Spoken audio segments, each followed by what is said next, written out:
Fala galera, tudo bom? Eu sou o Rick Meirelles, esse é o meu canal de viela de roda no YouTube, sejam muito bem-vindos. Eu não sei se vocês lembram, mas há alguns vídeos atrás eu comentei que tem toda uma geração de pessoas que tocam viela de roda inspiradas por bandas de folk metal, né? Isso é uma realidade, essas bandas têm crescido muito e a viela de roda tem ocupado um espaço muito especial nesse meio do metal, do folk metal, né? Eu tô aqui hoje para conversar com alguém que está inserido nesse universo do folk metal, especificamente tocando viela de roda, que é a Michalina Malisz. Então se você quer dar uma olhada no nosso papo, fica aí que a gente já começa. Bom, gente, é engraçado, eu já conheço a Michalina há um bom tempo, porque antes de integrar a banda Eluveitie, que é a banda dela hoje, ela já tinha um canal no YouTube tocando viela de roda. E ela tocava na casa dela, fazendo covers de Eluveitie ou de algumas outras bandas de metal. Então ela sempre teve esse trabalho, assim, sozinha no YouTube. E ela sempre foi fã da banda. As coisas mudaram um pouquinho só na vida dela em 2015, eu acho, que é quando a Eluveitie passou por uma mudança de formação. E aí ela foi convidada a fazer parte da banda. É linda, essa história é mágica. E aí desde então ela é a vielista de roda oficial lá deles. E eu já troquei muitas ideias com ela, né? Então eu convidei ela para um papo, pra gente poder botar aqui pro canal e falar um pouquinho com vocês e etc. Então vamos dar uma olhada nessa conversa muito maneira que eu tive com ela. Hi there, how are you, Michalina? You okay? Hello, I'm good. Yeah, thank you. Nice. It's summertime and we don't play any festivals and it's a little bit different. Is it too weird for you not being playing at the moment? Yeah, I would say so. The weirdest thing is that I'm at home pretty much all the time. Mm-hmm. And it didn't happen for the last few years. So I'm running out of the things to do, you know? Yeah, it's a lot of hurdy-gurdy. Yeah, you can practice, you can make videos, you can make music, you can clean up your house and everything, but there's something missing. And especially in the summer, I realized that we really played a lot of shows every summer. And now we are not. Most people who will be watching the video, they probably know you because of Eluveitie, okay? Some people might not know you. But I'd like to start with you telling us a little bit about your musical background, how you started playing music, and then how did you get into the hurdy-gurdy? So I started doing music when I was around 7 years old. And I went to music school. In Poland, the music school is usually like the afternoon school. So you go there after your actual classes, and I went to the first and the second degree or something like this. It's just 2 levels. The first level is 6 years and the second is another 6 years. But after that, you can go to the university. Okay. And it's like an official exam. All right. And what did you play in the school? Was it? I started with piano and I played piano for 2 years and then I switched to the flute. So I played classical flute for 10 years. And after I finished school, it was, I don't know, like a few months after that, I ordered my first hurdy-gurdy. Oh, yes. So, and then your life changed. Yeah, it changed very much. How is the hurdy-gurdy scene in Poland? Because you guys have hurdy-gurdies there, right? Mm-hmm. Yeah, it is a part of traditional music. The thing is that it is not a very well-known instrument. You don't learn at school about it, and it's just not very prominent in folk music. Usually it's like, you know, fiddles and some percussive instruments and stuff like that. Bagpipes, for example, as well. But hurdy-gurdy is readily represented. So yeah, it is part of the tradition and it's part of the traditional music, but it's not very prominent, I would say. Okay. And right now it's getting more popular. I have friends who play hurdy-gurdy really well. And there's also more and more traditional musicians who actually start to incorporate hurdy-gurdy to their music. So this is really cool. And then you ended up playing in the band that you loved, which is Eluveitie, right? Yeah. Such an awesome story.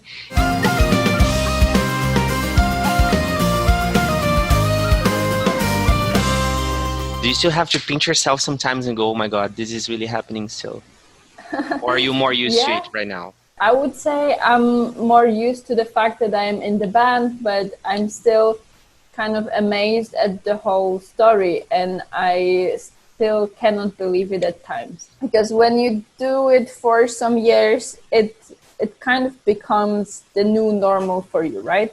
But still, when I think about how it all happened and how my life changed and what I get to do for a living basically now, it's amazing. And I'm really, really, really grateful for that. And it's just extremely cool to remind myself this happened. Yeah, it's really nice. And you have been to Brazil, right, with the band. Did you guys have fun? Yes, we had so much fun in Brazil. We're looking so much forward to coming there because the Brazilian fans are really, really amazing and really, really crazy at the shows. So we went to Brazil last year, I think in February. And then we unfortunately played only 2 shows because we had some problems, organizational problems, I would say. So we ended up playing only 2 shows, but they were incredible. I remember the last show that we played in, I think it was in Rio, right? Mm-hmm. Yes.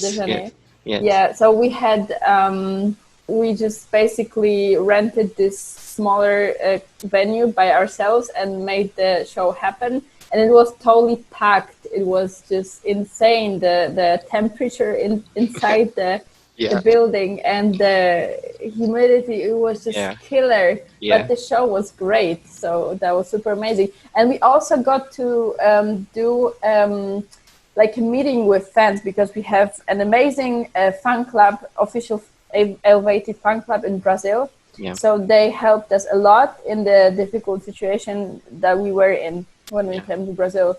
So like we are just incredibly grateful for that and thankful that they helped us organize this meeting with the fans. So that was just insane. Yeah, this is nice. Weird. I hope you guys come back soon. And then, well, I know that band life must take up quite some time from your life for practicing and etc. But then you also kind of took your YouTube channel to the next level, right? Where those ideas come from? Because you have very nice videos like parts of the Caribbean and The Witcher and etc. So how was it for you? Was it a lot of work? Was it fun? I would say both. Because making so just for the people who maybe don't watch the channel, I do covers, and recently I started doing more elaborate work. So they consist of a video, like with costumes and everything, and then the cover of the music.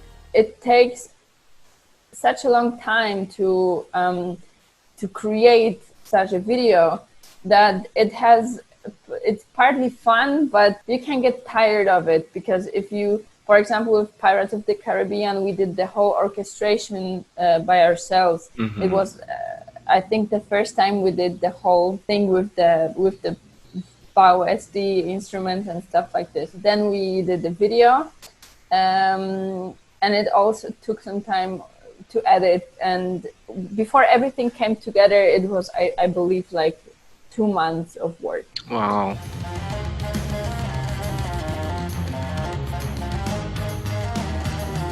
It's definitely fun. I like dressing up. I'm still a little bit awkward with the camera. I'm getting better, but for me this is quite a difficult part. Acting this kind of stuff, it's difficult for me. Yeah, it's a very complete thing because it's not just the music. You have to think of costumes and video editing. I cannot imagine how much work that is. Yeah, and we do it all by ourselves. So this is me and my husband Piotr working. He's doing mixing, editing, and also mastering and all that stuff for the musical part. And I edit the videos. So yeah, so far we did 2 covers like that, and I would love to do more because they are super fun, and I think my audience liked them a lot. Yes, of course. To do that, I was inspired by, I don't know if you know her, Taylor Davis.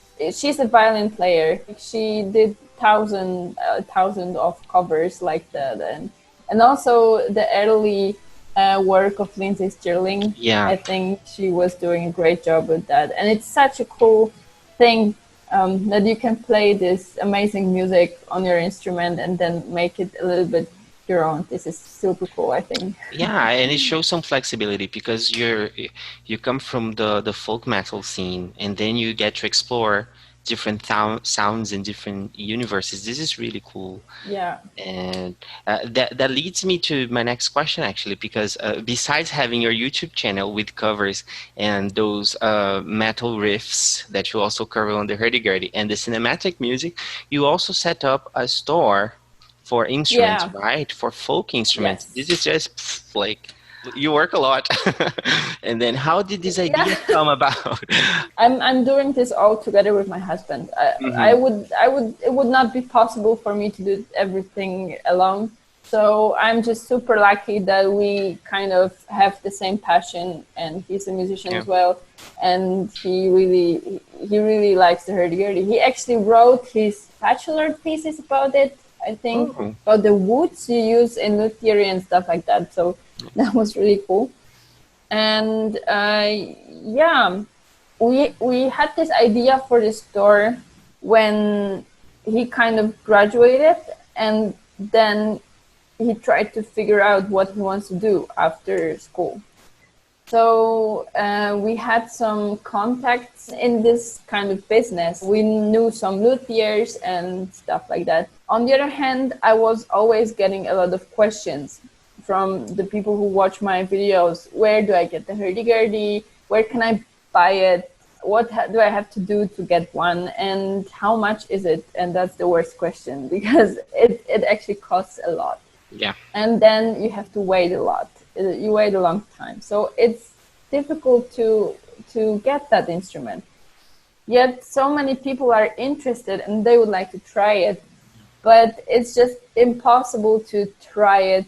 A 10,000 euro instrument, right? To invest that much money just to try.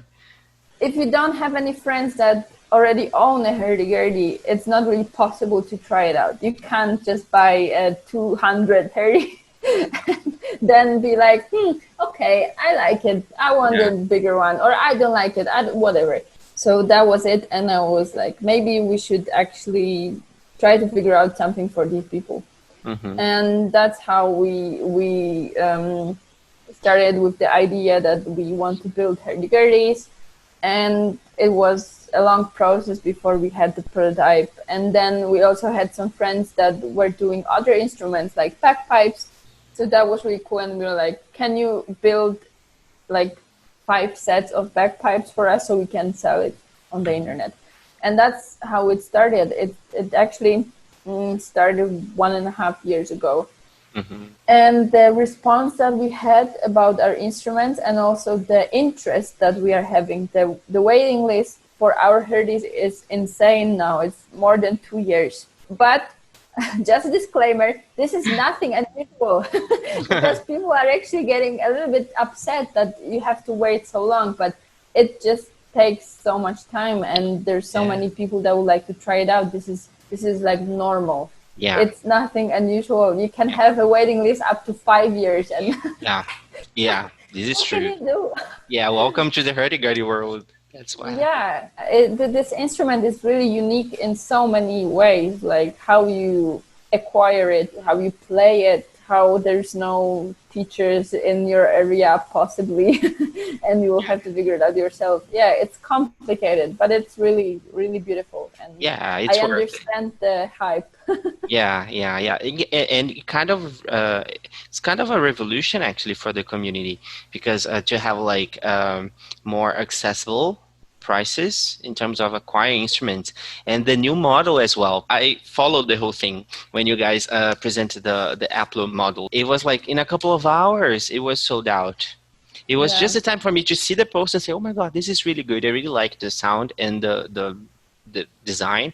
And then and then I even suggested it for a girl who was asking me about instruments, and I said, look, you can totally try this. And then when she got there, she was like, well, they're sold out. I said, yes. Oh yeah, it was super fast. I was really stressed about how it will go. I was preparing this post and everything for the whole day, and then it sold out really fast. In 2 hours they were gone, and we made 8, so that was super fast. And then we had to kind of process the whole thing, and now we are adjusting the production to be able to have a batch coming every 2 months. We plan to do it every 2 months right now, and there will be just 8 or 10, I don't know how many yet, but I hope for 10. I hope we can do it every 2 months, and then our end goal is to be able to provide it X stock, so that we just have it. Okay. You know, you can just go to the store, click it, and buy it. So that would be our goal, but it's still a long time before we can actually make it work like this. But yeah, we are working on that, and I really hope it will make the whole process easier for the people who want to try the hurdy-gurdy, including the shop. We really wanted to do the shop because this is so much easier than just writing to the person and explaining what you want, and then talking about the price and stuff like that. And on the store, you can just see everything. You can choose the delivery, whatever. So we really want to develop the store as well. Yeah, nice. This is really nice. I was really happy for you guys. It's amazing. Well, so you already mentioned that as well. So your routine lately these months has been practicing, making music and etc. And have you guys like in the band, have you got new dates yet? Not yet? Because I don't know how things are there in Europe, if you're starting to like leave the lockdown or not. Yeah, it's getting relieved a little bit, because I think the really small shows are allowed right now. Because you can, for example, in Poland, and I think in a lot of countries in Europe, you can just go to the restaurant right now if you want, or to the cafe or something like this. So if you are a musician, like one person who plays gigs, then you can just play in the restaurants and stuff like this. And I think this is allowed. And most probably small shows, like up to, I don't know, 100 people, something like that, will be also allowed this year. For the big shows, I don't know. However, we have a festival date confirmed in December in Paris. So it's going to be 11th, 12th of December in Paris, and it's going to be an indoors festival. So that's something. Yeah. So let's see about that.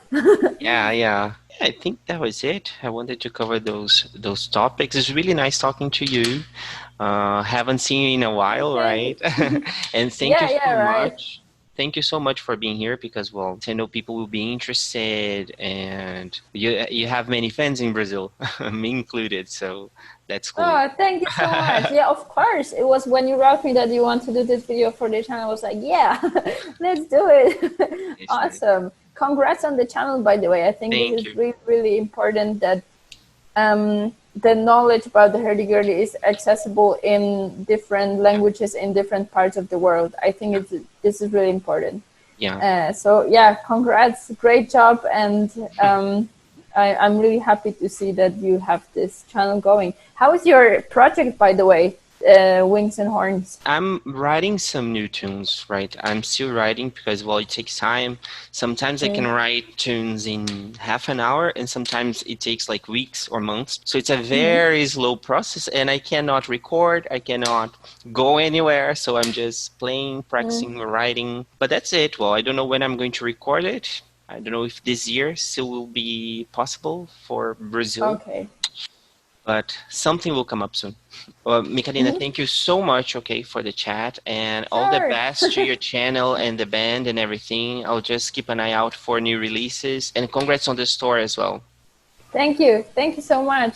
Hey, it was a great talk, and as I said, congrats to you on the channel. I think it's really cool.